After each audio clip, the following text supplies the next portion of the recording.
어머니, 저희 집에서 주무시는 건 좀 불편할 것 같아요. 여기서 주무시면 어떠세요? 안녕하세요. 저는 올해 79살이 된 김정순입니다. 농사를 지으며 평생을 바쁘게 살았고, 무엇보다도 제 외동아들 승환이를 위해 살아왔습니다. 아들이 성공해 강원도 원주에서 치과를 운영한다고 했을 때 얼마나 뿌듯했는지 모릅니다. 우리 승환이가 이렇게 잘 되다니 정말 대견하다. 늘 그렇게 생각하며 살아왔습니다. 하지만 이번에 아들 집을 다녀온 뒤 제 마음은 한없이 무너졌습니다. 수년 만에 어렵게 시간을 내어 아들을 보러 갔던 그날, 제가 어떤 대우를 받았는지 아십니까? 저는 가져간 채소를 건네지도 못하고, 심지어 그날 밤에 아들 집에서 쫓겨나 근처 원룸에서 잠을 청해야 했습니다. 아들의 그 말이 얼마나 날카롭게 가슴을 찔렀는지 모릅니다. 대체 왜 이렇게 된 걸까요? 왜 저는 아들 집에서조차 환영받지 못했던 걸까요? 제 이야기를 천천히 들려드리겠습니다. 가족이라 믿었던 사람들이 던진 말들, 그 속에 숨겨진 뜻들, 그리고 그날 밤 제가 느낀 쓸쓸함을 여러분과 나누고 싶습니다. 가족 간에도 이럴 수 있을까라고 생각하신다면 끝까지 들어주십시오. 저는 오늘 제 마음에 맺힌 이야기들을 여러분과 나눠보고 싶습니다. 그날은 참으로 특별한 날이었습니다. 저에겐 자랑스러운 치과의사 아들이 있죠. 아들이 원주에서 치과를 한다며 자리 잡은 지도 꽤 되었지만 이렇게 직접 보러 가는 건 오랜만이에요. 아들에게 줄 것이 많아 짐도 꽤 챙겼습니다. 텃밭에서 키운 채소며 직접 담근 김치, 고추장까지 이런 것들을 챙기며 생각했죠. 내가 이걸 들고 가면 승환이가 얼마나 좋아할까. 버스에 올라타면서도 마음은 아들과 손주들 생각으로 가득 찼습니다. 아들 승환이는 한 번도 나를 실망시킨 적이 없는 자랑스러운 아이예요. 치과의사가 되겠다고 하던 어린 시절의 모습이 아직도 눈에 선합니다. 요즘은 얼마나 바쁜지 얼굴 볼 틈도 없지만 그래도 늘 자랑스럽게 생각하고 있죠. 이것저것 가득 찬 가방을 무릎 위에 올려놓고 보따리는 발밑에 내려놓고 버스 창밖을 바라보며 여러 생각을 했어요. 손자 민혁이는 벌써 중학생이라는데 얼마나 컸을까. 손녀 민지는 예쁘게 잘 자랐겠지. 손주들 생각만 해도 마음이 흐뭇해졌습니다.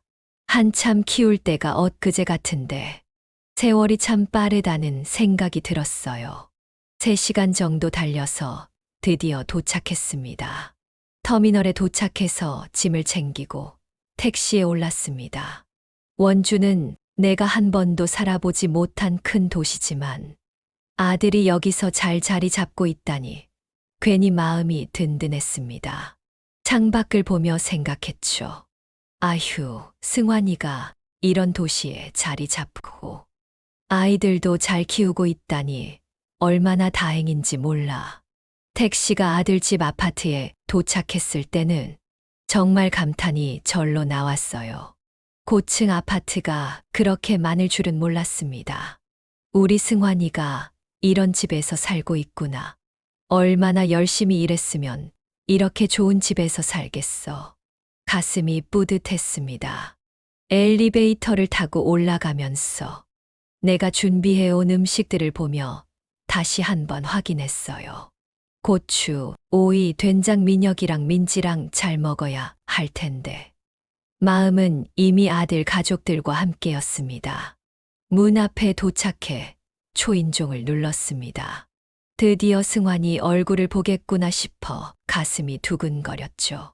아파트에 들어갈 줄을 몰라 아들에게 전화를 하자 중앙현관 문을 열어줬습니다. 그 순간 모든 고단함이 사라졌습니다.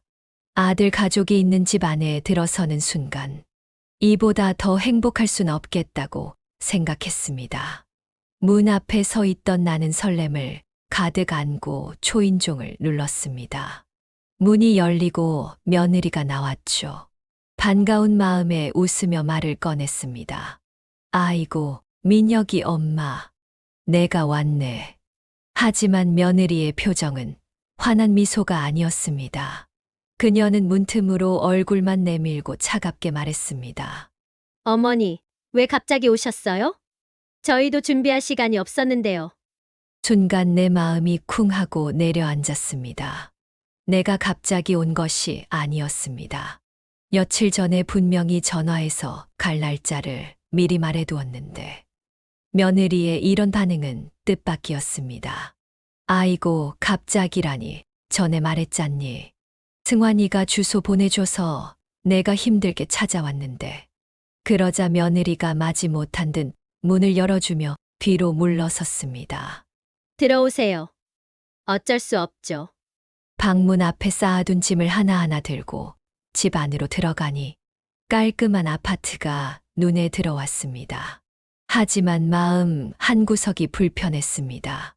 며느리의 태도가 내내 신경 쓰였습니다. 민혁이랑 민지는 어디 있니? 내가 얼굴 좀 보고 싶어 이렇게 왔는데. 내 물음에 며느리는 짧게 대답했습니다. 애들은 외출했어요. 민혁이는 학원 갔고 민지는 친구네 집에 있어요. 그 말에 내 마음은 또 한 번 내려앉았습니다.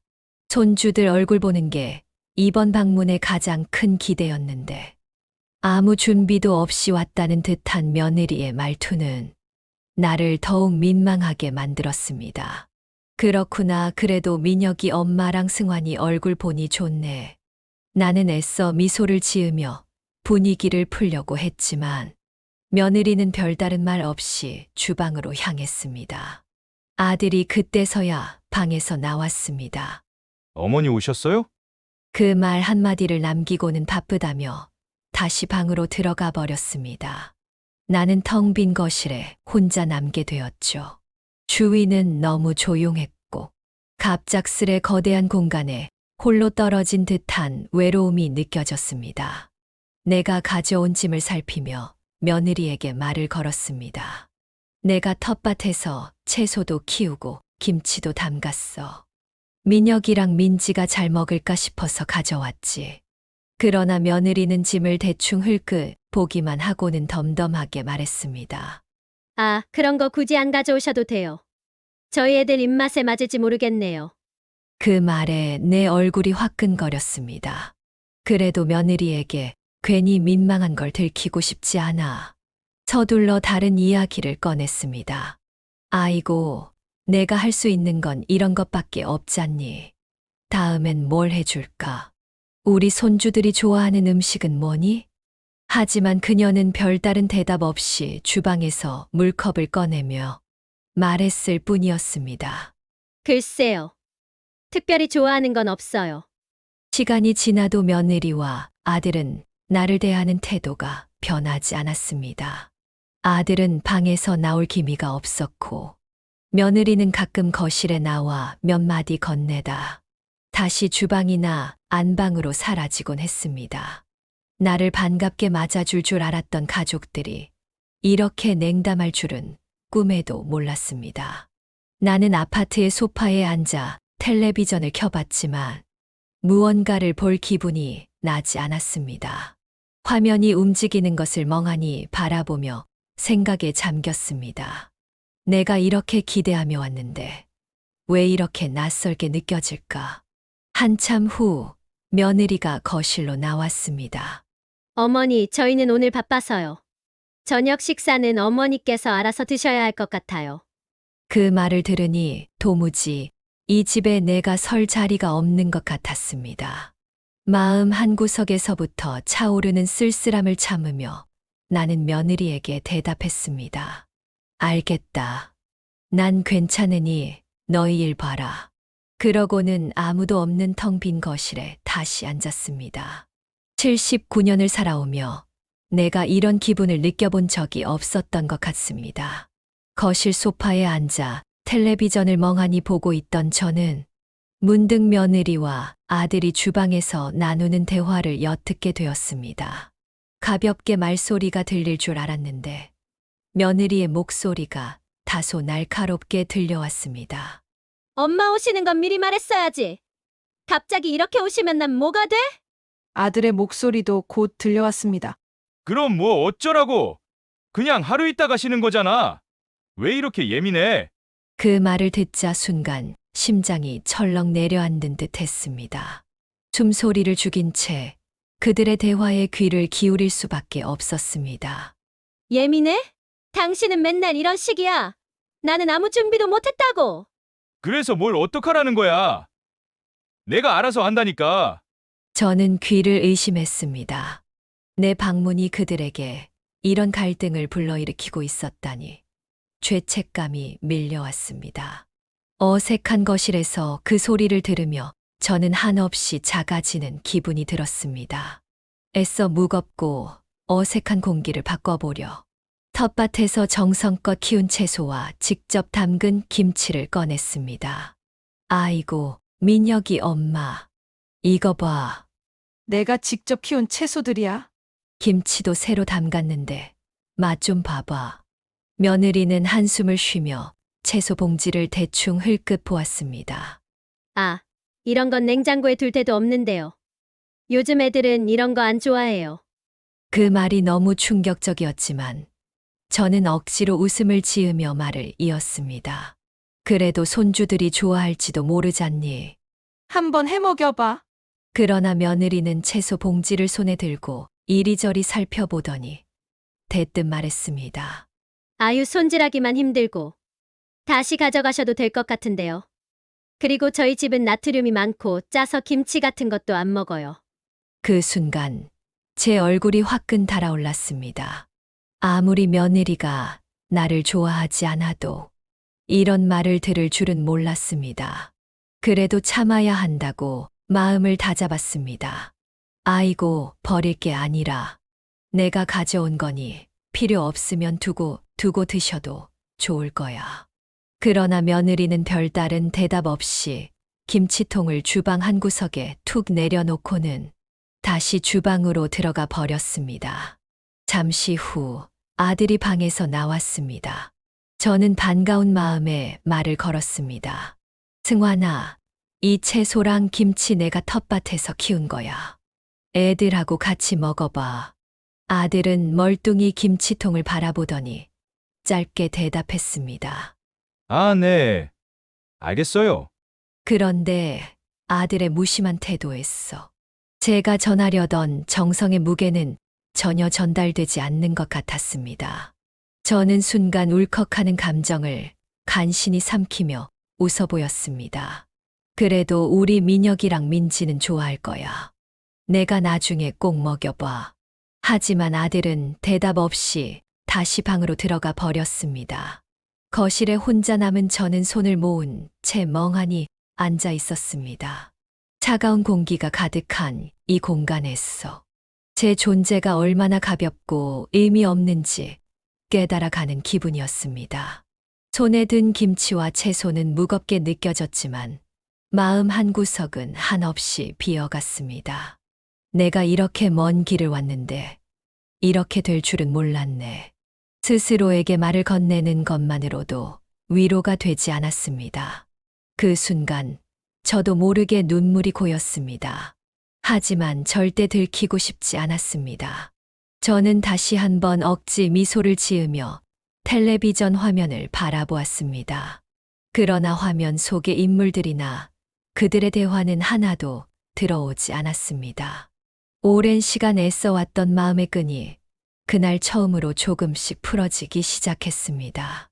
며느리가 다소 화난 얼굴로 주방에서 나오더니 갑자기 말했습니다. 어머니, 애들 곧 온다고 하네요. 같이 나가서 식사라도 하시죠. 우리 샤브샤브나 먹으러 가요. 저는 잠시 멈칫했지만 속으로는 그래도 이렇게 같이 식사를 하게 되었으니 다행이다라고 생각했습니다. 곧 아이들이 도착했고 식당으로 출발했습니다. 할머니 안녕하세요. 온 가족이 한자리에 모여 오랜만에 정다운 시간을 가질 수 있으리라 기대하며 외투를 걸쳤습니다. 식당에 도착한 뒤 가족들은 샤브샤브 메뉴를 고르기 시작했습니다. 민혁이는 고기 많이 먹을 거니까 고기 추가하고, 민지는 국수를 좋아하니까 칼국수도 추가해야겠네. 며느리가 메뉴를 주문하며 아이들 취향을 세심히 챙기는 모습을 보니 저도 모르게 웃음이 나왔습니다. 하지만 한편으로는 나를 위한 배려는 없을까? 라는 생각이 살짝 스쳤습니다. 음식이 나오자마자 아이들은 젓가락을 들고 고기와 채소를 쟁반에 담기 시작했습니다. 엄마, 고기 더 넣어줘요. 조금만 기다려. 국수도 곧 익을 테니까. 며느리와 손주들은 음식이 익기도 전에 서로 나눠 먹으며 즐겁게 대화를 나눴습니다. 그런데 저에게는 아무도 말을 걸지 않았습니다. 아이들은 웃고 떠들며 자신들만의 시간을 보내고 있었고, 아들도 핸드폰을 만지작거리며 한마디도 하지 않았습니다. 저는 익어가는 고기와 채소를 조심스럽게 한두 점 집어 올렸습니다. 하지만 젓가락이 잘 가지 않았습니다.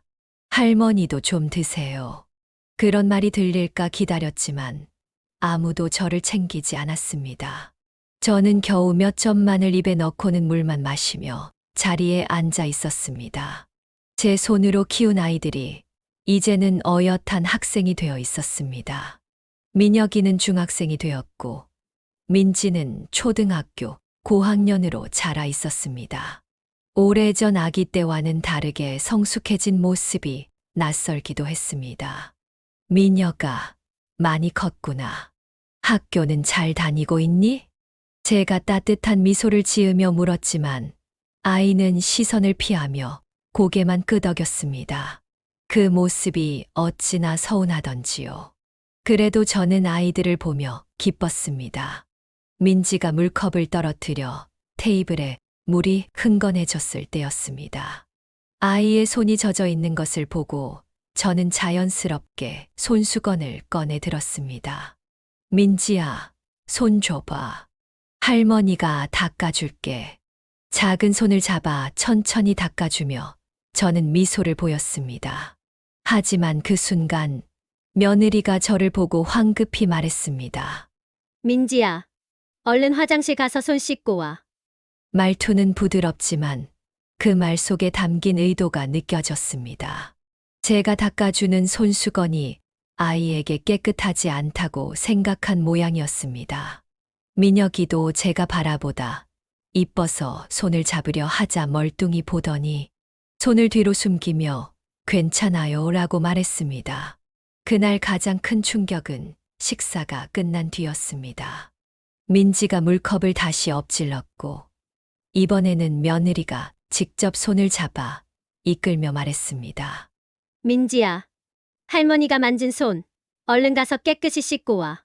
그 순간 저는 아무 말도 할 수 없었습니다.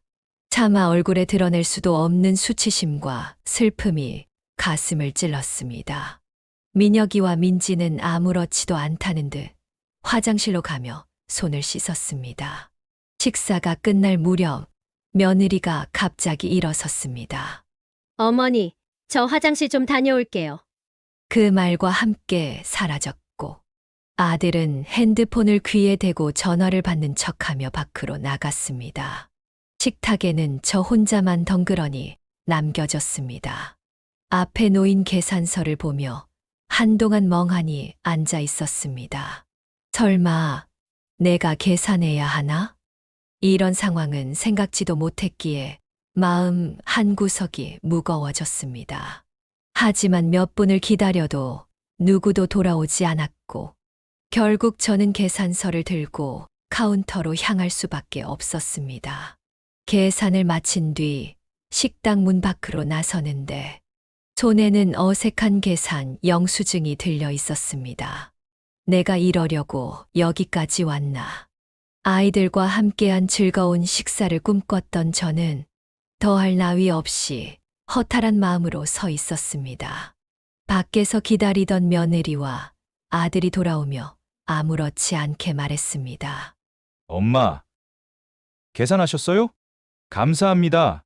저는 아무 대답도 하지 않았습니다. 아니, 도저히 할 수 없었습니다. 손주들이 즐거운 표정으로 뛰어노는 모습을 보며 저는 애써 웃어 보였습니다. 그래, 어른이니까 참아야지. 아이들을 위해서라도 좋은 얼굴로 넘어가자. 그렇게 스스로를 다독이며 다시 차에 올라탔습니다. 집으로 돌아오는 길 내내 차 안에서는 대화가 없었습니다. 손주들은 차창 밖 풍경에 시선을 두고 있었고, 아들과 며느리는 각자 핸드폰에 몰두하고 있었습니다. 저는 창밖을 바라보며 생각했습니다. 나는 이 가족에게 정말 필요한 존재일까? 그냥 방해만 되는 건 아닐까? 마음속 깊이 울리는 공허함이 온몸을 덮쳐왔습니다. 그날의 샤브샤브 한 끼는 오래도록 제 마음속에 잊을 수 없는 상처로 남았습니다. 집으로 돌아온 후에도 제 마음은 차마 가라앉질 않았습니다. 식사 자리에서 느낀 서운함이 꼬리를 물고 이어지며 마음 한구석이 텅 빈 것 같았습니다. 그래도 오늘은 처음이니 내일은 좀 나아지겠지라는 생각으로 스스로를 다독였습니다. 저녁 시간이 되어도 별다른 이야기가 없었습니다. 며느리는 저녁 약속이 있다며 외출 준비를 했고, 아들은 방에 들어가 컴퓨터 작업에 몰두한 듯 보였습니다. 저는 결국 며느리에게 조심스럽게 말을 꺼냈습니다. 나 오늘 여기서 자도 되겠니? 길도 먼데 다시 내려가긴 힘들 것 같구나. 며느리는 순간 망설이는 듯 하더니 어색하게 웃으며 대답했습니다. 어머니, 집이 작아서 어머니도 불편하시고 저희도 신경이 많이 쓰일 것 같아요. 그 말을 듣자 가슴이 철렁 내려앉았습니다. 말 한마디를 더 보태기 어려워 며느리를 바라보는 제 표정은 어땠을까요? 그때 방에서 나온 아들이 대화를 듣고는 무뚝뚝하게 말했습니다. 어머니, 차라리 근처에 빈 원룸을 예약할게요. 거기서 주무세요. 서로 편하잖아요. 아들의 말에 마음 한구석이 저릿해졌습니다. 하지만 아들의 눈치를 보며 무언가 말하기가 어려웠습니다. 며느리가 뒤이어 설득하듯 말했습니다. 어머니, 저희도 마음이 편치 않아서 그래요. 원룸에서 주무시면 어머니도 더 편하실 거예요. 여기서 가까워요. 방도 크고 깨끗하고 편하실 거예요. 말은 고운 듯 했지만 제가 방해가 된다는 의미로 들릴 수밖에 없었습니다. 내가 왜 이 집에서 하룻밤 자는 게 그렇게 불편할까? 답답한 마음을 억누르며 제 발로 스스로 설득하기로 했습니다. 아들은 예약한 원룸까지 저를 데려다 주겠다며 차 열쇠를 들었습니다. 차를 타고 이동하는 내내 차 안은 고요했습니다. 창밖 풍경을 보며 무언가 말을 꺼내고 싶었지만 저도 모르게 삼키고 말았습니다. 드디어 원룸 건물 앞에 도착하자 아들은 짧게 말했습니다. 어머니, 이렇게 불쑥 오시지 마세요. 미리 말하고 오셨으면 준비라도 했을 텐데요. 저는 아무 말도 할 수 없었습니다. 그저 고개를 끄덕이며 차에서 내렸습니다. 원룸 문 앞에 서서 문을 열고 들어가는데 낡은 침구와 작고 아담한 방이 보였습니다. 아들이 마지막으로 한마디를 덧붙였습니다. 저희도 바빠서 신경을 못 쓸 수 있으니 원룸에서 쉬시면 더 편하실 거예요. 필요한 거 있으시면 전화 주세요. 아들이 떠나고 혼자 남은 방 안에서 저는 가방을 열어 정리하기 시작했습니다. 텃밭에서 가져온 채소는 아직도 다 꺼내지 못한 채 남아 있었고, 제대로 짐도 못 푼 채로 눈치 보다가 식사를 마쳤던 기억이 떠올랐습니다. 내가 여기에 온 게 그렇게도 불편했을까? 가슴이 아려왔습니다. 원룸이라는 공간은 분명 깨끗하고 편안했지만 제 마음속 고독을 채울 수는 없었습니다. 내가 아들에게 무엇을 잘못했길래 이렇게까지 된 걸까? 결국 저는 홀로 앉아 울음을 터뜨리고 말았습니다. 그날 밤 낯선 침대에 누워 창문을 통해 들어오는 희미한 불빛을 바라보며 깊이 잠들지 못했습니다. 이제는 정말로 내가 방해가 되는 존재가 된 걸까? 제 마음속에는 말로 표현할 수 없는 슬픔과 후회가 파도처럼 밀려왔습니다. 원룸 문을 닫고 잠시 방 안을 둘러보았습니다. 작은 책상 하나, 침대 하나, 그리고 비어있는 벽과 천장. 모든 게 깨끗하고 정돈되어 있었지만 그 정리된 공간이 제 마음에 스며드는 공허함을 더 깊게 느끼게 했습니다. 창문 너머로 희미하게 보이는 불빛들을 바라보며 자리에 앉았습니다. 텃밭에서 가져온 채소가 든 비닐봉투는 방 한 구석에 덩그러니 놓여 있었습니다. 이걸 뭐 하러 가져왔을까라는 생각이 문득 들었습니다. 어머니, 이런 건 버려도 될 것 같은데요. 며느리가 내뱉은 차가운 말이 머릿속에서 떠나지 않았습니다. 그 한마디가 마치 저를 여기로 몰아넣은 듯한 느낌이 들었습니다. 주머니에서 휴대폰을 꺼내 아들에게 전화를 걸고 싶은 충동이 들었습니다. 내가 여기에 와도 괜찮은 거냐고, 정말 내가 불편하게 했느냐고, 내가 그렇게 생각한 게 맞느냐고 물어봐야 하나. 하지만 이내 손가락을 멈췄습니다. 이미 그들의 표정과 태도가 모든 답을 말해주고 있었기 때문입니다. 창가에 기대어 앉아 창밖을 바라보았습니다. 손주들이 얼마나 컸을까 기대했던 마음이 떠올랐습니다. 그동안 전화와 사진으로만 접했던 아이들을 직접 만나고 싶어서 여기까지 왔는데 저를 바라보던 손주의 어색한 눈빛과 짧은 인사가 떠오를 때마다 마음이 저릿해졌습니다. 할머니가 왔다는데 어찌 저리 무심할 수 있을까? 원룸 안에서 저 자신을 위로하기 위해 짐을 풀어보려고 했습니다. 비닐봉지에서 꺼낸 채소를 정리하며 그것이 제가 가져온 마지막 온기 같은 느낌이 들었습니다. 손주들이 좋아할 것 같아서 아들이 어릴 적에 자주 먹던 무말랭이 무침 반찬까지도 해주고 싶어서 만들어 가져왔지만 결국 아무도 그것을 반기지 않았습니다. 이게 무슨 의미가 있었을까? 다시 비닐봉투에 담으며 자책이 밀려왔습니다. 한참을 그렇게 앉아 있다가 작은 침대에 몸을 뉘었습니다. 한밤중인데도 잠이 오지 않았습니다. 자식들이 모두 출가하고 남편이 저 세상으로 간 뒤 10년이 넘는 시간 동안 홀로 살아왔지만 이렇게 공허하고 쓸쓸했던 적은 없었습니다. 문득 아들과 잠시 함께 살았던 시절이 떠올랐습니다. 손주들이 갓난아기였던 때 새벽에도 깨어오는 손주를 달래며 품에 안고 흔들던 기억이 어제처럼 떠올랐습니다. 그 아이들이 이젠 나를 몰라보는구나. 내가 이렇게 찾아와도 아무 감흥이 없구나. 창밖에서 들려오는 희미한 소음들이 이 고요한 방을 더욱 적막하게 만들었습니다. 아들의 얼굴이 떠오를 때마다 슬픔과 동시에 깊은 후회가 밀려들었습니다. 내가 뭘 잘못했을까? 내가 왜 이렇게까지 된 걸까? 내려주었던 사랑이 이렇게 돌아오지 않을 줄은 꿈에도 몰랐습니다. 그 밤 눈을 감고 누웠지만 잠은 오지 않았습니다. 제 마음 속에서 울려 퍼지던 질문은 하나뿐이었습니다. 내가 짐이 되었구나.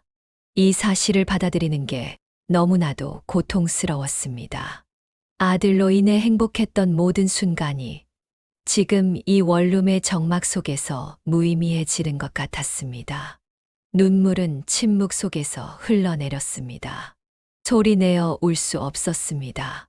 고작 하루 머물러 달라고 했던 제가 지금 이 원룸에서 이렇게까지 외로움을 느껴야 하는지 이해할 수 없었습니다. 그렇게 한참을 누워 있다가 창밖으로 하얗게 밝아오는 새벽빛을 보았습니다. 어쩌면 이 빛은 제게 더 이상 기대하지 말라는 신호일지도 모른다고 느꼈습니다. 그날 밤 저는 정말로 깨달았습니다. 아들의 마음 속에서, 그들의 가족 속에서 저는 이제 짐일 뿐이라는 것을요. 작은 원룸 창문으로 들어오는 새벽빛을 보며 저는 스스로에게 다짐했습니다. 여기서 끝이다. 더는 기대하지 말자. 나는 내 삶을 살아야 한다.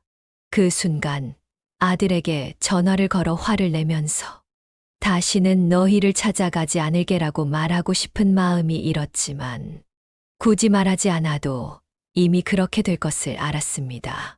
지난 하루 동안의 일들이 머리를 스쳤습니다.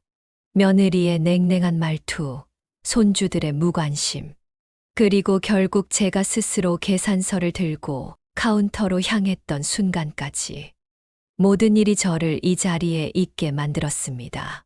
침대 위에서 일어나 조용히 앉았습니다. 가지고 온 짐을 바라보며 생각했습니다. 이제는 이 짐조차도 의미가 없구나. 텃밭에서 키운 채소와 손수 담근 김치를 꺼내며 한 줌의 따뜻함이라도 전달하고 싶었는데 그 따뜻함이 이 가족에겐 더 이상 필요하지 않다는 것을 깨달았습니다. 아들과 함께했던 시간들이 파노라마처럼 떠올랐습니다. 그 아이가 처음 걸음마를 뗐을 때, 학교에 입학했던 날, 그리고 대학에 진학하고 첫 월급을 받았던 순간까지 그 모든 순간이 제게는 소중한 보물처럼 여겨졌습니다. 하지만 지금의 아들에게 그 시간들은 단지 과거일 뿐이라는 사실을 알게 되니 가슴이 아팠습니다. 가족이란 무엇일까? 그동안 아들에게 바친 사랑은 저를 위해 돌아오지 않는 것처럼 보였습니다. 자식은 부모를 필요로 할 때만 찾는다는 말이 이렇게 실감날 줄은 몰랐습니다. 하지만 생각해보니 제가 아들에게 너무 많은 기대를 했던 것일지도 모릅니다. 그 아이가 자신의 삶을 살아가는 동안 저는 제 삶을 지키기보다는 그를 위해 모든 것을 희생했습니다. 그리고 지금 남은 것은 저 자신뿐이라는 사실을 마주해야 했습니다. 이제 나는 내 인생을 살아야 한다. 새벽의 정막 속에서 저는 스스로에게 이렇게 말했습니다. 남은 시간 동안 아들에 대한 기대를 내려놓고 온전히 저 자신에게 집중하기로 했습니다. 텃밭에서 자라나는 채소들, 가끔씩 마을 이웃들과 나누는 이야기, 그리고 그동안 하지 못했던 작은 여행들. 앞으로의 시간은 그런 것들로 채우기로 마음먹었습니다. 어쩌면 내 삶은 이곳 원룸보다도 더 넓은 세상에 있을지도 모른다. 이곳에 머물며 느꼈던 외로움은 이제 제게 앞으로 나아갈 원동력이 될 것이라고 생각했습니다. 저는 서랍 안에서 종이와 펜을 꺼냈습니다. 그리고 제 이름을 또박또박 적으며 결심을 적어 내려갔습니다. 김정순, 이제부터는 너를 위해 살아라. 내가 사랑받길 원했던 만큼 스스로를 사랑하라. 기대하지 말고 내가 원하는 삶을 만들어라. 적어 내려간 문장을 바라보며 마음 한구석에서 작은 불씨 같은 희망이 피어났습니다. 그 불씨는 제게 남은 날들이 더 이상 쓸쓸하지 않을 것이라고 속삭이는 것 같았습니다. 새벽이 밝아오고 저는 원룸에서 짐을 챙겼습니다. 남겨두었던 채소와 무말랭이, 반찬은 그냥 두고 나오기로 했습니다. 그것들은 이제 저희 과거를 상징하는 것 같아서 새 출발을 위해 놓아두는 것이 맞다고 느꼈습니다. 원룸 문을 나서며 뒤돌아보지 않았습니다. 앞으로의 길은 제가 혼자서 만들어가야 할 길임을 알았기 때문입니다. 이제 나는 나를 위해 살 거야. 마음속으로 이 말을 되뇌며 저는 원룸을 뒤로하고 새로운 하루를 맞이하러 나섰습니다. 그날의 결심은 제 인생에서 가장 큰 전환점이었습니다. 앞으로의 길은 혼자 걸어야 하지만 그 길 위에서 저는 스스로를 사랑하는 법을 배울 것입니다. 오늘의 사연이 공감되신다면 댓글로 의견을 남겨주세요.